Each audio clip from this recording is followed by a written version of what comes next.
been donated these really nice little tins, and what I was thinking is to put a pin cushion into them.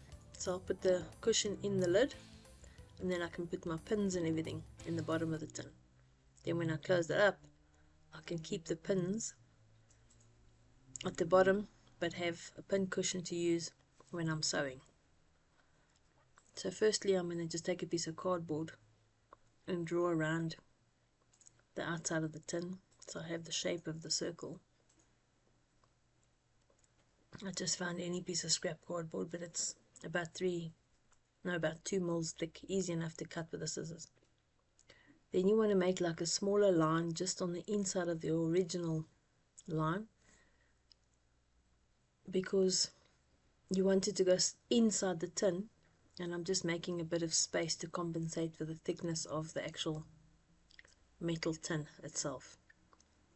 So I've just drawn a line, and then I'm going to cut on my inner line all the way around.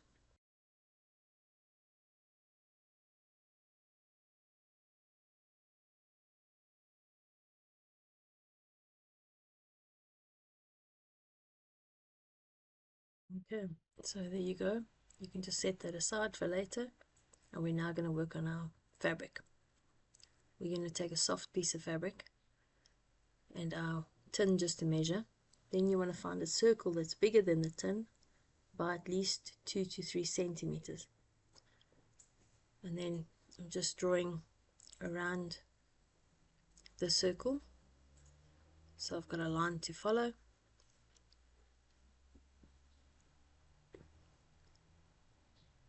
Once I have my line, I'm just going to take my scissors and cut out exactly that circle.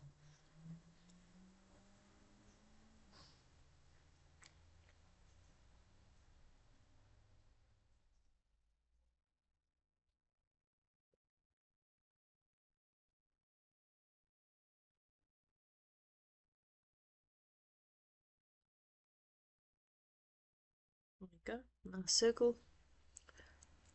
Now for the fun part, we're going to have to hand sew. So just thread a piece of cotton onto your needle, and then join your 2 little ends together, and then just do a knot around your finger, push both pieces through the circle and pull that through, so you get a nice tight knot at the end. We're now just going to do a tacking stitch all the way around the outside of the circle, so about 1 centimeter spaces, and I'll just do like a bit of a zigzag in and out, and when the needle's full I'll pull it loose and then carry on tacking, and we're going to do that all the way around the circle.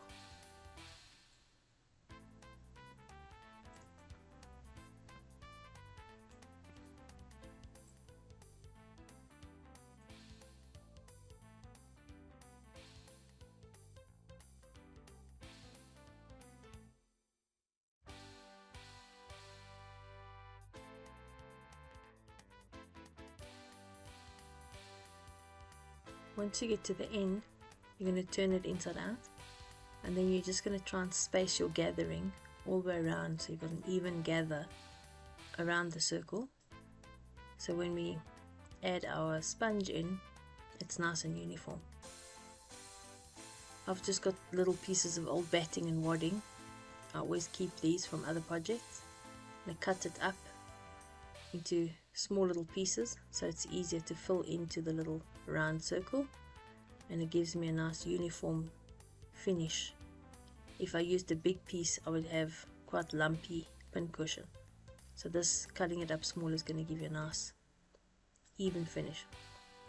Insert them in, push them all the way into the little round corners, not that there's corners on a round circle, but all the way around like that. Stuff it very nicely, fill it up, and then just before we close it up, we're going to take our round cardboard circle and we're going to tuck it in around the edges underneath the tacking line, so you might just have to lift and pinch it up over the cardboard and get everything nicely in place. We want a nice flat bottom to the pin cushion so that this can stick to the lid of the tin can when we're done.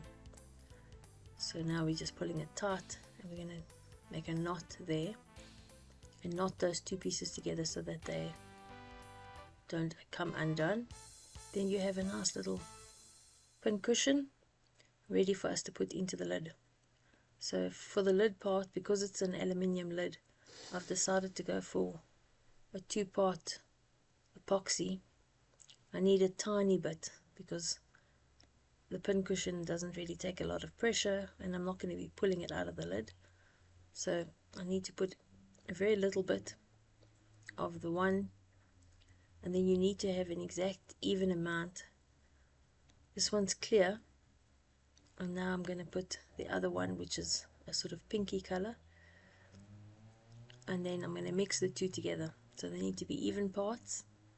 Make sure you don't mix the lids because you don't want to put the white lid onto the black glue, because otherwise it'll start setting. Then you have to mix it, but you have to really mix it very well.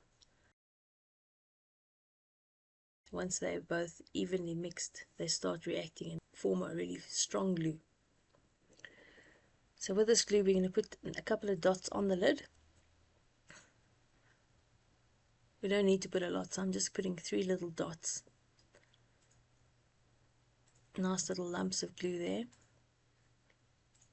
And then once I've done that, I'm going to take some glue and put it onto the actual pin cushion itself, and I can apply the rest of the glue. So I can put a generous amount here, also onto the 3 spots. So just sort of in the same places.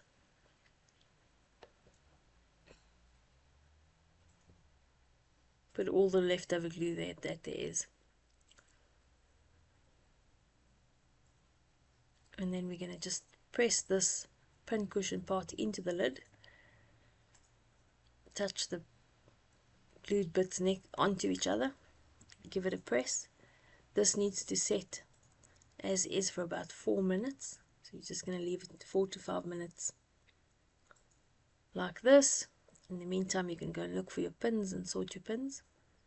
Once it's dry, you can put your pins into it.